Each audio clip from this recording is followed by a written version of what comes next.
നമസ്കാരം, ഒരിക്കൽ കൂടി സ്വാഗതം. കേരള ബ്ലാസ്റ്റേഴ്സിൻ്റെ ഹെഡ് കോച്ചിനെ നോട്ടമിട്ടുകൊണ്ടാണ് ഓരോ ദിവസവും ആരാധകർ പ്രതീക്ഷയോടെ കാത്തിരിക്കുന്നത്. കേരള ബ്ലാസ്റ്റേഴ്സിൻ്റെ ആശാനായ ഇവാൻ ആശാൻ 3 കൊല്ലത്തിന് ശേഷം കേരള ബ്ലാസ്റ്റേഴ്സിൻ്റെ പടിയിറങ്ങിയിട്ടുണ്ടായിരുന്നു. അതിനുശേഷം കൂടുതൽ റൂമറുകളും വന്നുകൊണ്ടിരുന്നത് കോച്ച് ISL ക്ലബ്ബുകളിൽ നിന്നാണ് വരാൻ പോകുന്നുവെന്ന്. അതിനുശേഷം നമ്മൾ കഴിഞ്ഞ ദിവസം ഒരു റിപ്പോർട്ടും കേട്ടിട്ടുണ്ടായിരുന്നു.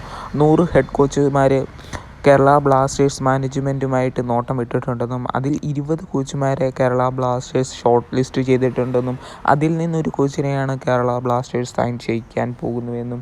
എന്നാൽ നമുക്ക് ഇപ്പോൾ അറിയാൻ സാധിച്ചിരിക്കുന്നത് കേരള ബ്ലാസ്റ്റേഴ്സിന് വേണ്ടി കോച്ചായിട്ട് വരാൻ പോകുന്നത് ISLൽ തന്നെ പരിചയമുള്ള ഒരു കോച്ചാണ് എന്നും ATK മോഹൻ ബഗാന് വേണ്ടിയും FC ഗോവയ്ക്ക് വേണ്ടിയുമെല്ലാം പരിശീലിപ്പിച്ച ജുവാൻ ഫെറാൻഡോ എന്ന് പറയുന്ന 43 വയസ്സ് മാത്രം പ്രായമുള്ള സ്പാനിഷ് കോച്ചാണ് കേരള ബ്ലാസ്റ്റേഴ്സുമായിട്ട് ധാരണയിൽ എത്തിയിട്ടുണ്ട് എന്നാണ് നമുക്കറിയാൻ സാധിച്ചിരിക്കുന്നത്. എന്തായാലും ജുവാൻ ഫെറാൻഡോ കേരള ബ്ലാസ്റ്റേഴ്സിലേക്ക് വരുന്നതിനെപ്പറ്റി നിങ്ങളുടെ അഭിപ്രായങ്ങൾ കമൻറ്റ് ബോക്സിൽ അറിയിക്കാൻ മറക്കരുത്.